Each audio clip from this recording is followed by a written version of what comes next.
Abra sua Bíblia comigo, texto de Mateus, capítulo 27.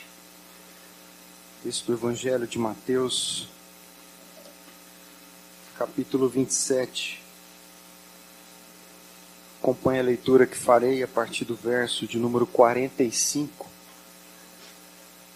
até o verso de número 54.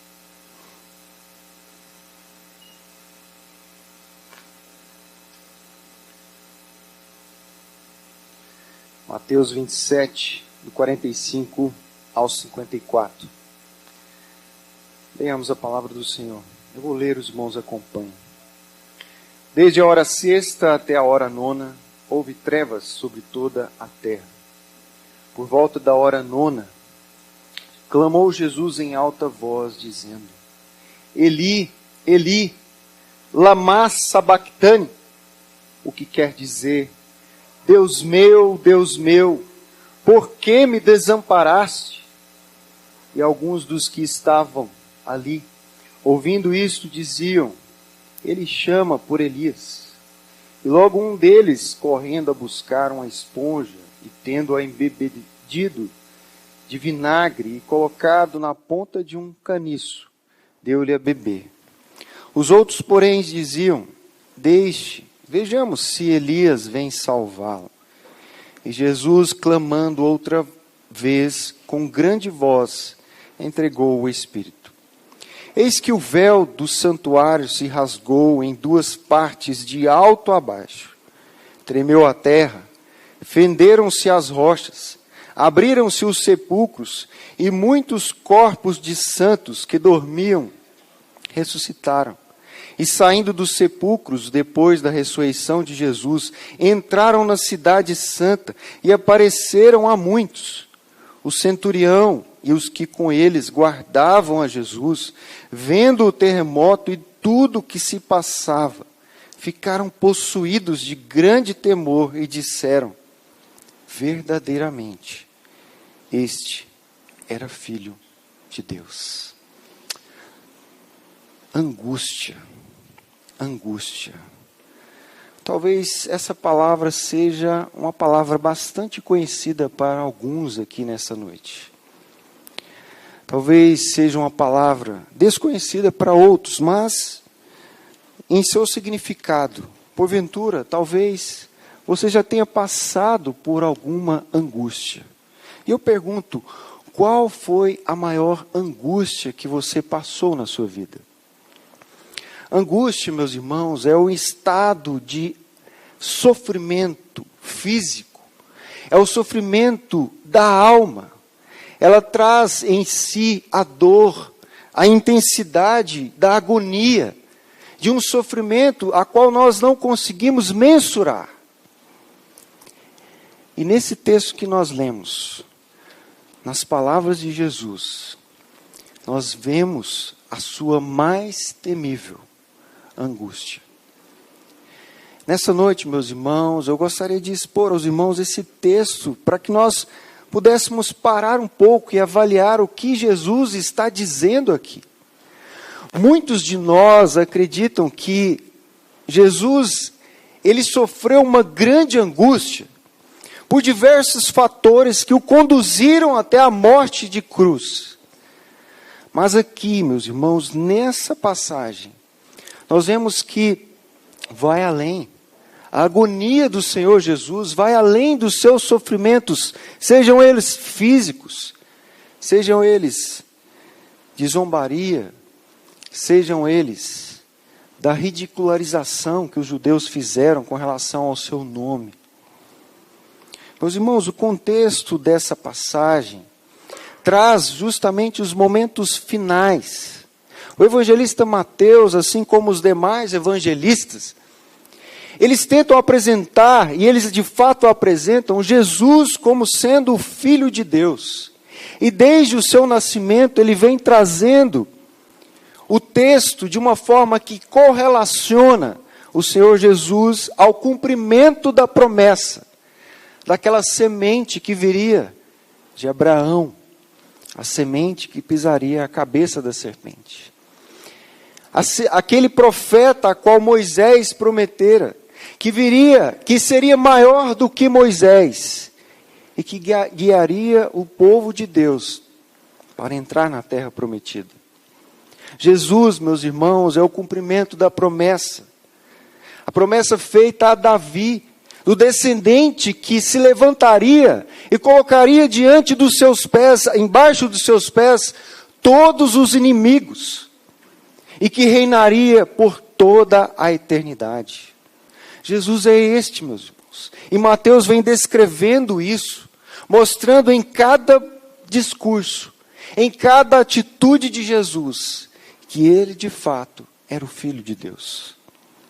E Jesus, meus irmãos, nos seus minutos finais, eu peço aos irmãos que voltem comigo um pouco, no verso 31, nós vemos que no verso 31 do mesmo capítulo que lemos, começa aqui um momento de grande sofrimento, perdão, meus irmãos, verso 26, começa aqui um período de grande sofrimento, porque no verso 26 começa aquilo que nós poderíamos destacar como sendo a maior angústia do Senhor. Mas, meus irmãos, não foram os sofrimentos, não foram as ridicularizações, não foram o abandono dos discípulos, mas teve algo que trouxe um profundo desagrado ao coração de Jesus. E foi a solidão. Foi a solidão, meus irmãos. A angústia, a mais terrível angústia a qual Jesus se submeteu, meus irmãos, ela não foi a ridicularização e o maltrato físico, conforme fora profetizado a respeito do servo sofredor. Jesus, ele foi aquele que cumpriu todas as promessas, as profecias as quais apontavam para aquele que viria e sofreria nas mãos de malfeitores. Talvez nós pensando assim, na angústia maior de Jesus, nós lembramos dos seus sofrimentos físicos. E aqui, meus irmãos, eu destaco o filme do Mel Gibson, A Paixão de Cristo. Aquele filme que recentemente nós assistimos com os adolescentes, ele promove em nós uma tristeza tamanha, porque nós vemos o tanto que Jesus foi açoitado. Os soldados, meus irmãos, olhando para Jesus, ridicularizavam a ele. O texto, meus irmãos, a partir do verso 27, olha comigo, porque no 26 fala que Pilatos entrega Jesus aos soldados, e ele foi açoitado por aqueles soldados, mas os soldados continuaram com os sofrimentos. Veja no verso 27, ele diz que os soldados levaram Jesus para a casa do governador, o palácio, e ali tiraram as vestes de Jesus, vestiram um manto, o manto aqui, que descrito como escarlate, todo vermelho, colocaram sobre a cabeça de Jesus uma coroa de espinhos. Você já imaginou o que é isso? Não somente isso, meus irmãos. Eles deram a Jesus uma vara. Aqui o texto diz um caniço, mas é como se fosse um cajado, para colocar Jesus como sendo rei. E eles ridicularizaram Jesus, se colocaram de joelhos e disseram: tu és o rei dos judeus, aqui estamos te adorando, te servindo. Mas Jesus estava calado, como ovelha muda, indo ao abatedouro. Eles pegaram essa vara, a qual Jesus estava em suas mãos, e o texto diz que bateram em sua cabeça, cuspiram em Jesus. Isso foi o que os soldados fizeram. Com certeza, meus irmãos, esta é uma cena terrível. Esta poderia ser a maior de todas as angústias de Jesus. Mas não, meus irmãos, esta não foi a maior de todas as angústias. A segunda ponto aqui que nós poderíamos colocar como sendo a maior de todas as angústias, segue a partir do verso 32, é quando Jesus tem que carregar a sua própria cruz. Meus irmãos, a crucificação, naquele tempo, ela era reconhecida universalmente como a mais terrível de todas as sentenças. ela carrega em si pelo menos dois conceitos. No conceito pagão, gentil, ela traz o conceito de penalidade, uma penalidade capital. E no conceito judaico, ela traz um conceito de maldição. A ideia é de que aquele que é pendurado no madeiro, ele é maldito. É a mesma expressão que o pastor Marcos leu aqui hoje na liturgia, que Paulo amaldiçoa aqueles que deturpam o evangelho. Este que era pendurado no madeiro, ele era um maldito diante de Deus. E esse conceito, meus irmãos, ele ainda se fortalece porque os romanos se apropriaram disso. Diante dos seus malfeitores, os romanos, assim, agiam de uma forma extrema. Eles ridicularizavam. É dito, meus irmãos, que o processo de crucificação era uma das maiores torturas daquele tempo. Ele era açoitado, ele era obrigado a carregar em seu pescoço uma placa que estava escrita a sua sentença, o motivo pelo qual ele estava sendo crucificado. Ele devia carregar o peso da madeira até o local da sua morte, como Jesus aqui o fez, e o texto nos diz que um homem, Simão, ajudou a Jesus, tal o peso daquela madeira, meus irmãos. Quando chegava ao local, os seus braços eram amarrados naquele madeiro. Quando não eram pregados, e não era pregado nas mãos, mas no punho, porque ao ficar pendurado, as mãos não poderiam resistir o peso do corpo. E para aumentar ainda mais a tortura, é dito que eles colocavam uma madeira para que aquela pessoa que fosse levantada, um pedaço de toco, pudesse se apoiar. Porque a morte era lenta, meus irmãos. Ela poderia vir de duas coisas. Uma parada circulatória, o seu sangue parava, e as veias que irrigam o coração, elas paravam de funcionar. Ou poderia vir pela asfixia. Imagine ficar pendurado por seus braços durante horas. E isso era feito para que pudesse durar dias. Era um motivo de grande desgraça. Essa cena, meus irmãos, é uma cena que pode trazer grande agonia ao nosso coração. Mas essa não foi a mais temível agonia que Jesus passou. Uma outra cena, meus irmãos, é que a partir do verso 33, nós vemos que quando Jesus chega ao local Gólgota, lugar de caveira, um lugar onde era crucificado outras pessoas, ali os soldados começaram a zombar de Jesus. Nós vemos que Jesus ele foi humilhado, de maneira semelhante ao justo sofredor que é descrito nos livros de Salmos. Nós temos vários salmos, mas Mateus, ele usa pelo menos dois aqui. O Salmo 69 e o Salmo 22. E apontando aqui para o grande sofrimento desse servo do Senhor. Os soldados, meus irmãos, eles trouxeram vinho com fel para que Jesus pudesse beber. E isso, meus irmãos, nos lembra aquilo que está lá em Provérbios 31, versos 6 e 7, que diz: dai bebida forte aos que perecem, e vinho aos amargurados de espírito. Olha aqui a expressão que diz respeito à angústia profunda na alma daquele que está padecendo.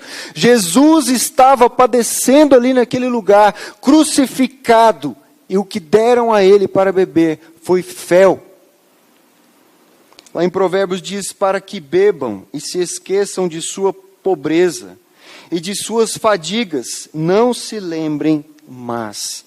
A ideia aqui dos soldados era ridicularizarem Jesus, era zombarem de Jesus, e eles seguem, meus irmãos, porque eles dizem que depois de crucificarem, no verso 35, repartiram entre si as suas vestes, tirando a sorte, e assentados ali o guardavam.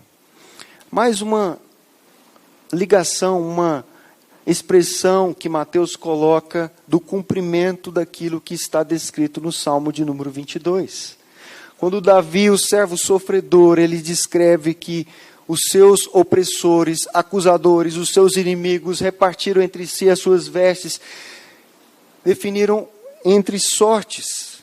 Jesus aqui, meus irmãos, provavelmente ele tinha uma roupa, uma capa, uma túnica, aquilo que acompanhava ele, que dava uma certa característica única àquele que estava sendo crucificado. E os soldados, ao verem aquilo, queriam essa capa. Mas eles seguem. Por cima de sua cabeça, o que eles fizeram? Colocaram escrita a sua acusação.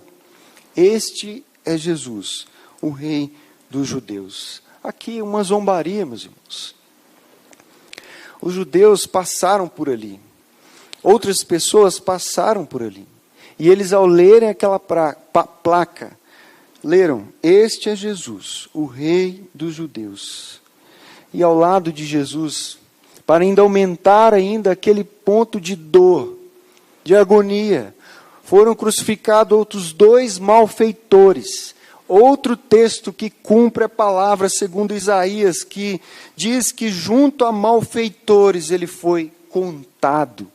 Jesus, o inocente, aquele que não havia culpa alguma, nenhum pecado, ele foi crucificado ao redor de 2 malfeitores. Nós vimos essa exposição no último domingo. Mas aqui, mais um motivo de zombaria, mais um motivo de ridicularizar a Jesus. Mateus, ele, ao colocar esses detalhes, ele traz a tipologia do servo sofredor. Isaías 53:12, que diz que o servo derrama a sua vida até a morte e é contado entre os transgressores. Jesus aqui é apresentado como um justo que sofre mazelas. Ele é humilhado na mão daqueles soldados. Um motivo de grande agonia. Mas esta não é a maior agonia a qual Jesus passou. Esta não é a mais temível das agonias. Terceira coisa que nós poderíamos colocar aqui, meus irmãos, descrevendo o que o texto nos diz, é o desprezo dos judeus, o desprezo do seu próprio povo. Nós vemos aí, a partir do verso 38, que havia pelo menos 3 grupos que desprezavam a Jesus, que desacreditavam que aquele que estava sendo crucificado era de fato o Filho de Deus. O texto diz que alguns iam passando, e esses que iam passando e viam aquela cena, verso 39, blasfemavam dele, meneando a cabeça e dizendo: ó tu, que destróis os santuários, e em 3 dias o reedificas, salva-te a ti mesmo, se és filho de Deus, e desce da cruz. Meus irmãos, Jesus, ele era filho de Deus, ele tinha consciência disso. Mas aqui tem estes que ridicularizam, vilipendiam a Jesus, zombam de suas reivindicações com relação à sua divindade e realeza, num uso blasfemo, como é dito também nos Salmos. Havia outro grupo que diz respeito aqui aos principais sacerdotes, aos escribas, aos anciãos, pessoas de grande importância na religião judaica. Esses vieram também a escarnecer o Filho de Deus. E o que eles disseram? O verso 42 diz aí: salvou a outros e a si mesmo não pode salvar-se? É rei de Israel? Desça da cruz e creremos nele. Confiou em Deus, pois venha livrá-lo agora. Se de fato lhe quer bem, por que disse: sou filho de Deus? Meus irmãos, mais um grupo que zomba de Jesus, que despreza, ridiculariza, coloca aqui diante do próprio Cristo, naquela situação, as suas próprias palavras, deturpam as reivindicações de Cristo, de sua divindade, da sua realeza, desacreditavam aqueles que assistiam, zombavam de Jesus. E o terceiro grupo que faz isso, na verdade aqui não é um grupo, mas é dos ladrões, que Mateus descreve no verso 44, mas como nós vimos na última exposição, Dentre os dois ladrões que zombavam de Jesus, com as mesmas palavras aqui dos que iam passando e dos judeus, um deles se arrepende. Um deles recebe o favor de Deus. Mas toda aquela situação demonstra que as pessoas não somente abandonaram a Jesus, ele estava sozinho naquele momento, mas também zombaram de quem era Jesus. Eu pergunto para você, qual foi a maior angústia que você já viveu em sua vida? Será que você já passou um momento de agonia, de dor, de tristeza, com alguma enfermidade, algum sofrimento físico? Será que você já sofreu porque algumas pessoas o abandonaram em certas circunstâncias? E não apenas o abandonaram, mas ridicularizaram, trouxeram falsos testemunhos contra você? Mesmo você tendo consciência de ser inocente e não ter como provar ali diante daqueles? Será que a maior agonia que você já viveu foi o falecimento de uma pessoa muito querida, muito próxima? Será que a maior agonia que você já passou foi a separação daqueles que você ama? Meus irmãos, tudo isso que eu disse aqui, dos sofrimentos físicos, da humilhação, da ridicularização, do desprezo, do abandono, estas não foram a razão da maior e mais terrível das agonias que Jesus passou. Mas então, qual foi essa mais temível agonia? Está aqui a partir do verso 45, meus irmãos. A mais terrível de todas as agonias foi um grito que o Senhor Jesus traz do fundo do seu coração. Um grito de abandono. Jesus estava, meus irmãos, sozinho. Ele não foi abandonado apenas pelos homens. Não foi abandonado apenas pela sua comunidade judaica. Não foi abandonado pela nação que não agiu com justiça. Mas aqui, meus irmãos, a partir do verso 45, mais especificamente no verso 46, nós vemos uma declaração de Jesus, um grito do fundo da sua alma, que ele havia sido abandonado pelo próprio Deus Pai. Essa é a maior de todas as agonias, meus irmãos. E Jesus faz isso, meus irmãos, por amar a mim e a você. Ele sofre a maior de todas as agonias, para que eu e você, que crê no seu nome, não tenha que sofrer, meus irmãos. Explicando um pouco melhor do que seria isso, meus irmãos, nós vemos, por exemplo, Douglas Webster, que diz que no nascimento do Filho de Deus houve luz à meia-noite, e na morte do Filho de Deus houve trevas ao meio-dia. O pavoroso conceito de Jesus levar, de tomar sobre si o nosso pecado, a nossa maldição, nos faz pensar que a escuridão do céu foi um simbolismo das trevas espirituais às quais Jesus estava envolvido. O texto nos diz que desde a hora sexta, aqui meio-dia, até a hora nona, às 15 horas da tarde, houve trevas sobre toda a terra. E trevas aqui, meus irmãos, simboliza a ausência da presença de Deus. Jesus estava só naquela cruz. Ele não padeceu apenas os sofrimentos em sua carne, na sua consciência, nas suas emoções, mas ele estava sofrendo, meus irmãos, a amargura mais profunda em sua alma. Jesus estava sem a presença do seu Pai. John Stott, meus irmãos, ao comentar esse trecho, ele diz que podemos ousar dizer que os nossos pecados enviaram Cristo ao inferno. Não o inferno como Hades, a habitação dos mortos, a que se refere o credo ao dizer que ele desceu ao inferno depois da morte, mas o inferno, Gehenna, o lugar de castigo, a que nossos pecados o condenaram antes que seu corpo morresse. A treva espiritual a qual Jesus estava imergido, meus irmãos, diz respeito à punição pelos pecados. Jesus estava tomando sobre si a mais profunda ira de Deus. E a ira de Deus, ao contrário do que muitas vezes nós imaginamos, que poderia ser comparada a um terremoto, a um raio que cai do céu, a um tsunami, a uma enchente, a uma pandemia e muitas outras coisas. A pior de todas as coisas, meus irmãos, é estar distante da presença de Deus. E aqui Jesus estava sozinho. E ele faz isso, mergulhado em sua vontade, para cumprir a vontade do Pai.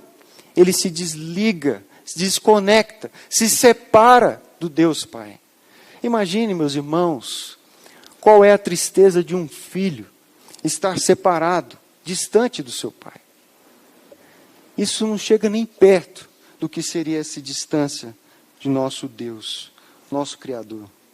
Jesus diz: Eli, Eli, lama sabachthani, que significa: Deus meu, por que me desamparaste? Há pelo menos, meus irmãos, 4 explicações com relação a esse grito de abandono de Jesus. Eu quero trazer aqui rapidamente, para que nós possamos entender qual a importância dessas palavras dos lábios de Jesus. A primeira delas, meus irmãos, diz respeito a algumas pessoas que dizem que Jesus dá esse grito como um grito de raiva. Jesus, ele está aqui na realidade, segundo essas pessoas, aguardando ser salvo da morte, aguardando o momento em que Deus talvez poderia enviar os anjos e tirar ele daquela cruz, e livrar ele de todo aquele sofrimento. Então, nesse estado de raiva, Jesus dá um grito: por que me desamparaste? Mas isso, meus irmãos, colocaria Jesus em uma condição de cometer um pecado. A segunda explicação é que muitos dão, é que dizem que isto é um grito de solidão. Mas aqui o grito de solidão diz respeito, segundo estes, ao sentir-se abandonado. Jesus, por sentir-se abandonado, ele dá esse grito. Mas, meus irmãos, Jesus aqui, quando ele cita o Salmo 22, verso 1, ele expressa muito mais do que sentimento. Ele expressa uma experiência de ser. Ele não apenas está sentindo, mas ele está de fato naquela condição, como alguém que está sozinho, crucificado, abandonado por Deus naquela cruz, por amor a nós. Uma terceira explicação, e bem popular, meus irmãos, é que Jesus dá um grito de vitória. Para estes, eles acreditam que Jesus, na realidade, quando ele fala o verso 1 do Salmo 22, ele está, na realidade, tendo a intenção de declarar todo o Salmo. Porque o Salmo 22, bem no final, verso 22 a 24, ele muda. Porque o servo que está padecendo ali, naquele momento, ao confiar no seu Senhor, ele é liberto. E no Salmo 22, verso 22 a 24, ele diz as seguintes palavras: aos meus irmãos declararei o teu nome, cantar-lhe-ei louvores no meio da congregação. Vós que temeis o Senhor, louvai-o, glorificai-o. Vós todos, descendência de Jacó, reverenciai-o vós todos, posteridade de Israel. Pois não desprezou nem abominou a dor do aflito, nem ocultou dele o rosto, mas o ouviu quando lhe gritou por socorro. Um grito de vitória. Mas não é isso, meus irmãos. Talvez essa seja das 3 interpretações a mais engenhosa. Mas a pergunta que fica é: por que Jesus citaria o começo do Salmo, se na realidade, de uma forma indireta, ele queria se referir a ele todo? Essa não é a mais provável. Mas eu trago a última, a 4ª explicação, que é bem simples e bem direta. Ela aceita, meus irmãos, o valor real das palavras de Jesus e as interpreta como um grito genuíno de abandono. Suas palavras ali na cruz representam a verdade real da disposição do Senhor. Jesus não tinha necessidade alguma de se arrepender do que tinha proferido, tinha gritado. Ele não estava sendo falso, ele estava sendo verdadeiro, era algo que ele estava padecendo. E o que nós vemos aqui, meus irmãos, com todo aquele contexto de escuridão, é que ele estava completamente sozinho, abandonado pelos homens e agora abandonado por Deus Pai. Calvino, meus irmãos, ao comentar esse texto, ele diz que se Cristo tivesse morrido apenas uma morte física, teria sido ineficaz, a menos que a sua alma partilhasse do castigo. Ele teria sido um redentor de corpos somente. Em consequência, ele pagou um preço maior e muito excelente ao sofrer em sua alma os terríveis tormentos de um homem condenado e abandonado.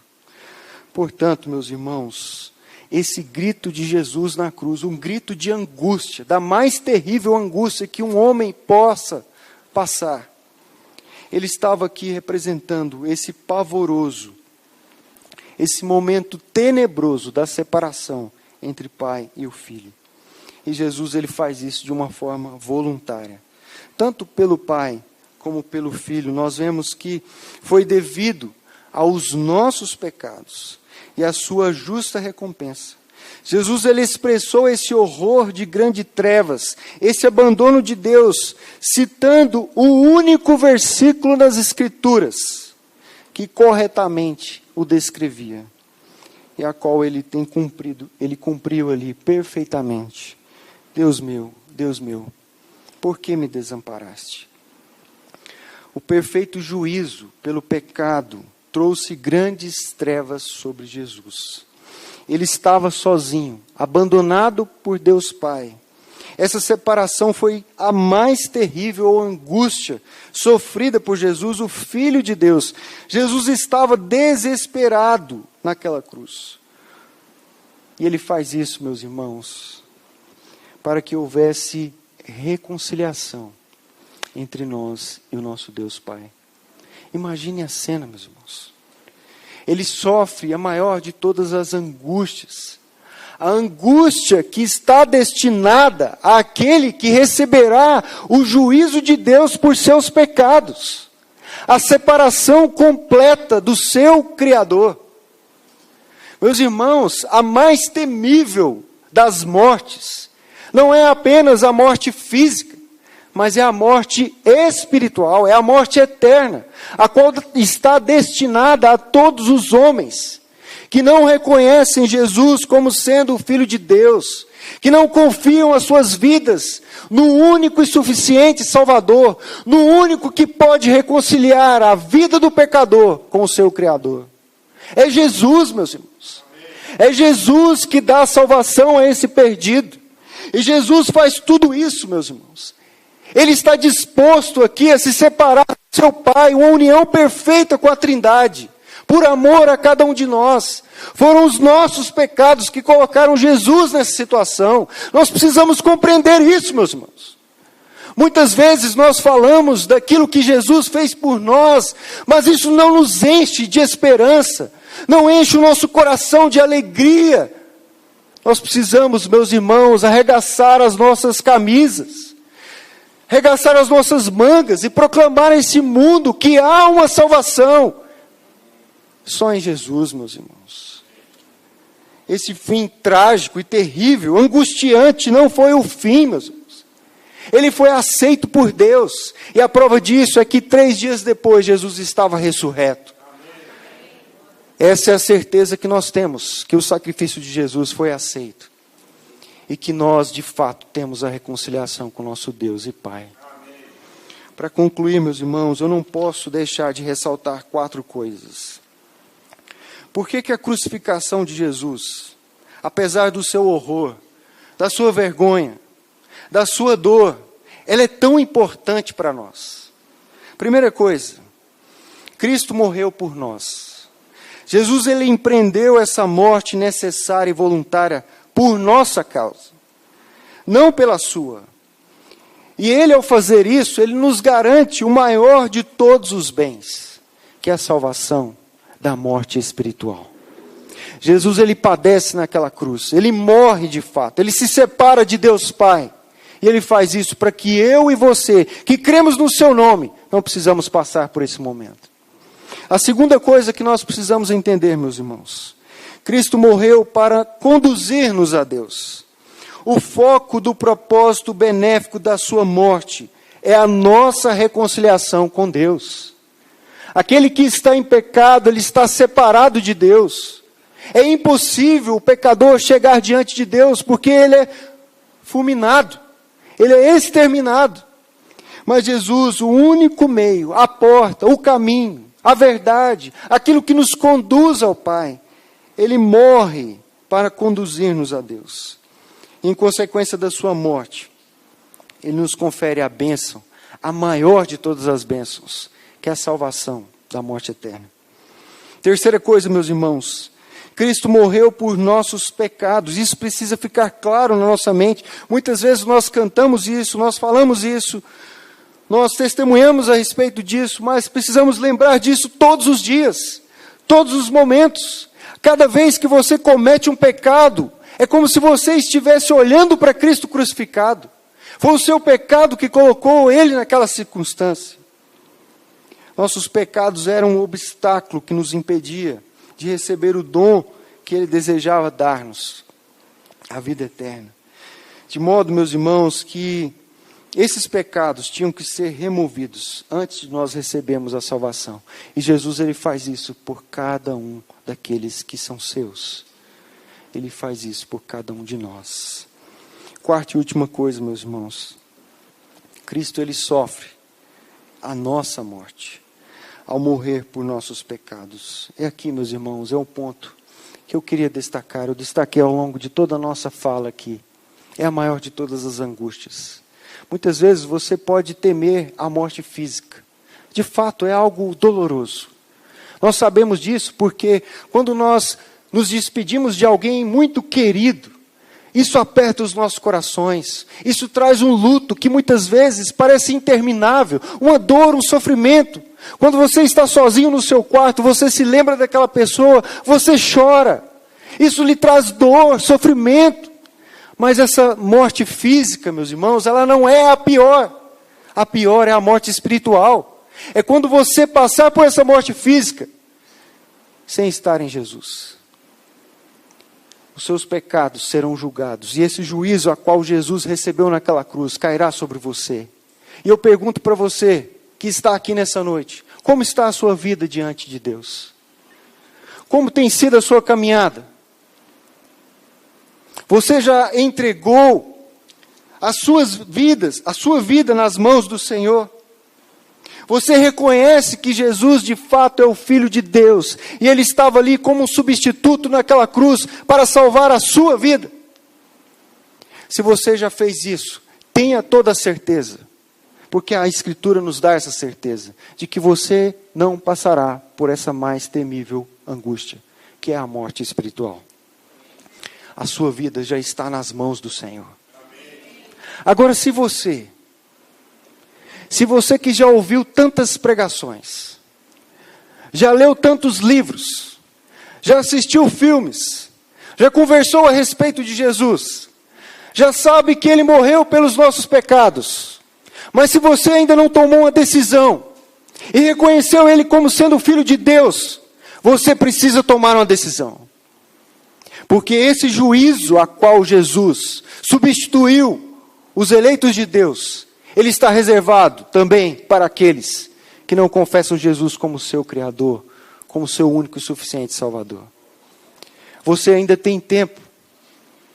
Você precisa se acertar com o Senhor. Você precisa se arrepender dos seus pecados. Você precisa olhar para Jesus nessa circunstância e ver você sendo crucificado. Como diz Paulo, nós morremos com Cristo, para que com Cristo nós também possamos ressuscitar. Amém. Meus irmãos, essa mesa que nós iremos participar, a Igreja do Senhor, nós anunciamos a morte de Cristo, mas ela nos traz uma grande esperança, uma esperança de que um dia nós comungaremos com o Senhor na glória. Meu irmão, minha irmã, nós precisamos entender isso. Essa angústia pelo qual Jesus passou, nós podemos nos livrar dela. E é nessa noite. Se você não tomou essa decisão, tome agora em nome de Jesus. E que o Senhor Jesus possa abençoar a sua igreja. Possa vir edificar a cada um de nós. A cruz é importante para nós, meus irmãos, porque nela Cristo morreu por nós, para o nosso bem. E esse bem pelo qual o Senhor nos dá é a salvação. Ela é importante para nós, porque a cruz, ela traz a segurança de que os nossos pecados foram perdoados. A cruz é importante para nós, porque Jesus, ao morrer pelos nossos pecados, Ele nos dá a certeza e a segurança da vida eterna. Jesus Cristo, meus irmãos, ao sofrer a maior e mais terrível das angústias, Ele o fez por amor a mim e a você. E esse amor está sendo oferecido a todos aqueles que se entregam ao seu nome. Vamos orar, meus irmãos. Ó glorioso Deus, bendito Pai, que a descrição, ó Deus, desse texto possa chegar profundamente a cada coração nessa noite. Muitas vezes, ó Deus, nós, ao pensarmos na angústia de Jesus, nós lembramos apenas dos seus sofrimentos. Mas diante deles, ó Deus, Jesus não disse uma só palavra sequer. Mas Ele diz uma palavra com relação à sua separação com Deus Pai. Ó Deus, que esse temor chegue ao coração deste que não reconhece o Senhor como o Filho de Deus. Que não, ó Deus, acertou as contas com o Senhor. Jesus é o único caminho da reconciliação entre um pecador que se arrepende e o seu Deus. Ó Deus, abençoe a tua igreja. Fortaleça-nos, ó Deus, pela comunhão da tua mesa. E, ó Deus, que o seu nome seja glorificado aqui nessa noite, por meio das nossas vidas.